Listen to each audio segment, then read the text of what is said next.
একটু please like করো please, আমার একটুখানি ভিডিওতে লাইক করো।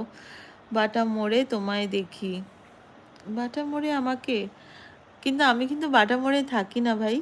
আমি জানি না আপনি কোথা থেকে দেখেন। হ্যাঁ, বাটা মোড় দেখতে পারেন, কারণ ওখানে অনেক সময় যাতায়াত হয়, কিন্তু বাটা মোড়ে তো আমি থাকি না, সব সময় দেখি না, বাট একবার করে দেখতে পাই।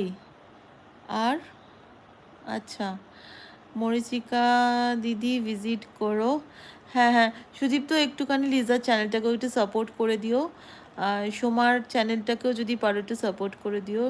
রাজা শুয়ে পড়েছে, আমি করেছি, রিয়াজ খান রাজাকে মেসেজ করেছি, ওই জন্য আমার কপালেই একমাত্র সামনাসামনি দেখতে পেলাম না।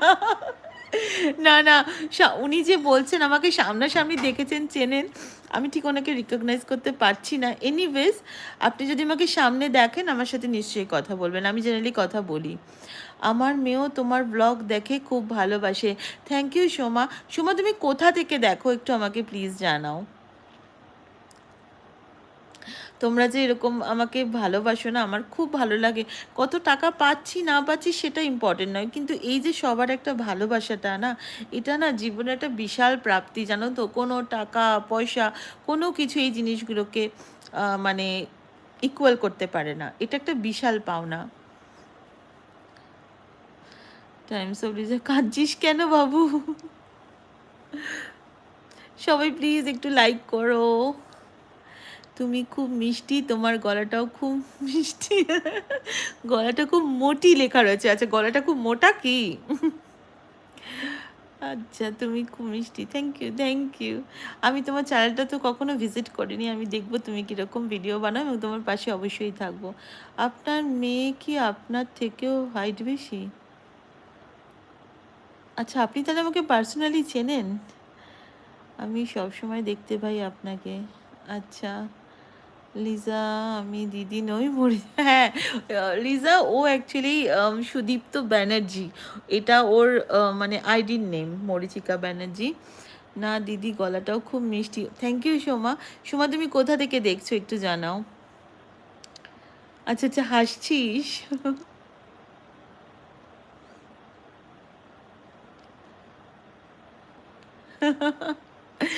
আচ্ছা আচ্ছা। এখন ব্লগ চ্যানেলে যেটা দেখছি, আজকে আমাকে একজন কমেন্ট করেছে যে দিদি আমি হাওড়া থেকে। আচ্ছা, হাওড়া থেকে খুব একটা বেশি দূর না।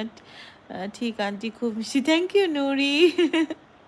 আজকে আমাকে একজন কমেন্ট করেছে যে আপনার ভিডিও না বড্ড একঘেয়ে, কিচ্ছু নতুনত্ব নেই। তো হ্যাঁ, কথাটা কিন্তু একদিক দিয়ে ঠিকই, কারণ ভিডিওটা আমার একঘেয়েই লাগবে। কারণ একটা হাউসওয়াইফের জীবনে খুব তো বেশি বৈচিত্র্য হওয়া সম্ভব নয়। একটা হাউসওয়াইফের জীবনে কী থাকে? ঘর সংসার, রান্না বান্না, বাচ্চা মানুষ করা, ঘরের প্রত্যেকটা লোকের প্রতি তার যে রেসপন্সিবিলিটি সেটা করা। আর তার বাইরে মানে তারপরে যেটা আসে সেটা হচ্ছে আমার এই ছোট্ট একটা প্রফেশন, বা যেটা ছোট্ট একটা কেরিয়ার।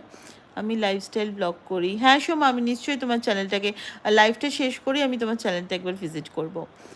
আম, তো আমাকে এরকম বলেছে, তো আমি একটা কথা বলি। আম, কেন বলছি যে একঘেয়ে তাদের লাগতে পারে, কারণ একঘেয়ে এই কারণেই হয়তো লাগে, কারণ একটা হাউসওয়াইফের লাইফে তো এর থেকে বেশি কিছু দেখানো সম্ভব নয়।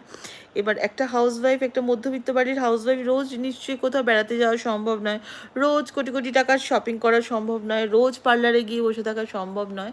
তো তাও বলবো, আমরা যখন আমাদের মতো জীবনটা অন্যের মুখ দিয়ে মানে অন্যের চোখ দিয়ে আর কি দেখি, বা অন্যকে যেরকম যেরকম আমরা সিনেমা দেখি, তো এরকম যখন দেখি না, সেটা কিন্তু একটু অন্যরকম লাগে। আমরা কিন্তু সেখান থেকেও অনেক কিছু শিখি। সেটা বড় বড় ব্লগার হতে পারে, ছোট ব্লগার হতে পারে, আমরা কিন্তু তাদের থেকেও শিখি। তো একঘেয়েমি লাগে এটা হতে পারে, আমি তার কমেন্ট একটু পজিটিভভাবেই নিলাম, যে ঠিক আছে হয়তো আমার এটা কোনো ভুল ত্রুটি, সে আমাকে এটা শুধরাতে বলছে। যদি সে দেখে সে নিশ্চয়ই বুঝবে। আচ্ছা, তোমার এফবি প্রোফাইলের নেমটা চেঞ্জ করলে কেন? চেঞ্জ করলাম কেন, ব্যাংকিং নেম, তারপরে মানে যেটা আমার অ্যাকচুয়ালি ট্যাক্স ইনফো যেটা আমাদের দিতে হয়, তো সেখানে একটা নামের ব্যাপার আছে, মানে ওখানে যেটা আমার অফিসিয়াল নেম সেই নেমটা আমাকে দিতে হবে।